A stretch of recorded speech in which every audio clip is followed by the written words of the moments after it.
আগামীকালকে আমাদের মাননীয় প্রধানমন্ত্রীর উপস্থিতিতে যে বাংলাদেশের মানুষের এবং বাংলাদেশের কৃষকদের যে বহুল প্রত্যাশিত কৃষক কার্ড কর্মসূচি উদ্বোধন করা হবে এবং আমরা বিশ্বাস করি এই কৃষি কার্ডের মাধ্যমে কৃষকদের ন্যায্য মজুরি, কৃষি ঋণ, সকল সুযোগ সুবিধা আমাদের আগামীর যে কৃষক, বর্তমান যে কৃষক, সকলেই সেই সুযোগ সুবিধা তারা পাবে। পাশাপাশি আমি অ্যাজ এ স্পোর্টস মিনিস্টার হিসেবে আমাদের ইতিমধ্যে আপনারা জানেন যে আমাদের মাননীয় প্রধানমন্ত্রী বাংলাদেশের জাতীয় খেলোয়াড়দেরকে ক্রীড়া ভাতার ইতিমধ্যে নিশ্চিত করেছেন, উদ্বোধন করেছেন এবং আমরা আগামী 2রা মে আমরা নতুন করে স্পোর্টস সিলেট থেকে একযোগে সারা বাংলাদেশের প্রত্যেকটি জেলা শহরে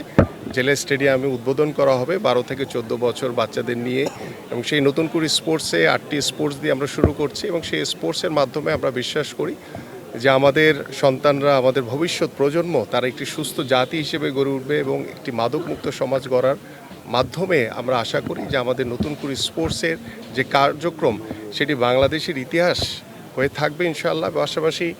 আপনাদের এই টাঙ্গাইল স্টেডিয়াম থেকে শুরু করে আমাদের সারা বাংলাদেশেই আমরা মাঠ সংরক্ষণের জন্য ইতিমধ্যে আমাদের মাননীয় প্রধানমন্ত্রী একটি নির্দেশনা আমাদেরকে দিয়েছেন। তা আশা করি আপনাদের এই টাঙ্গাইল স্টেডিয়ামের গ্যালারি থেকে শুরু করে জিমনেশিয়াম যেখানে যেখানে যে সমস্যা রয়েছে সেগুলো আমরা দ্রুতই সমাধান করব ইনশাআল্লাহ, পর্যায়ক্রমে আপনাদের সহযোগিতার মাধ্যমে এবং আমাদের সকল স্থানীয় ক্রীড়াবিদ, ক্রীড়া সংগঠক যারা রয়েছে সকলের সহযোগিতা নিয়ে আমরা একটি ক্রীড়া বান্ধব, একটি ক্রীড়ামোদী দেশ হিসেবে আমাদের এই বাংলাদেশকে গড়ে তুলতে চাই। স্পেশালি আপনারা সকলেই জানেন যে আগামী শিক্ষাবর্ষ থেকে আমাদের 4র্থ শ্রেণী থেকে খেলাধুলাকেও আমরা বাধ্যতামূলক করতে যাচ্ছি এবং এটি নিয়ে ইতিমধ্যে শিক্ষা মন্ত্রণালয়ের সাথে স্পোর্টস মিনিস্ট্রির আমরা আন্তঃমন্ত্রণালয়ে মিটিং করেছি এবং ইতিমধ্যে মাননীয় প্রধানমন্ত্রীর নির্দেশনায় আমরা এই কাজগুলো ইনশাআল্লাহ একটি একটি করে যে দীর্ঘ